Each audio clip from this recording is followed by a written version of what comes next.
AITA for leaving my husband and taking the kids to my parents after what he said to our daughter. I don't know if I went too far or if this was the only option. My daughter is 14 and has been figure skating since she was 7. My son is 15 and has been playing hockey since he was 8. They're both biologically ours. To me, they're equals, just on different paths. She's advancing faster right now, but I've always thought that's just how it goes when kids are chasing different goals. My husband and I are also both Indian.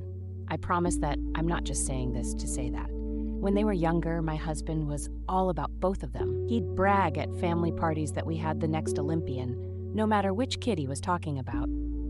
But over the years, he's gotten weird about it. He'll get really quiet when she wins or gets recognized for her hard work.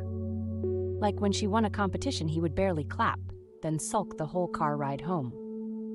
Meanwhile, when our son's team lost, he'd rant about refs and how our son had to carry everyone.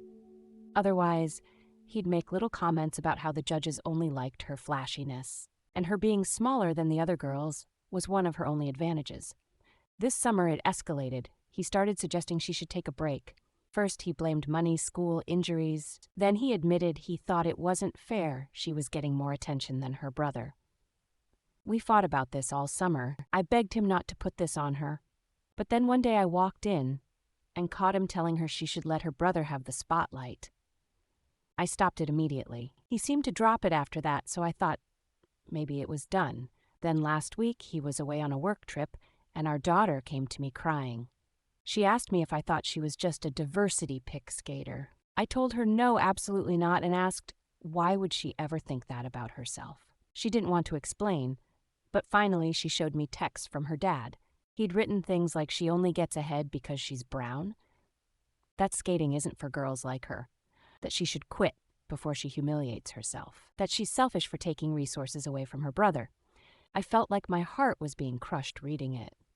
I packed up the kids and went to my parents' house. When I told him over the phone that I and the kids needed time and space away from him, he came home early and showed up at their place. He begged me to come back, crying, saying he'd do counseling, anything, that he can't lose his family.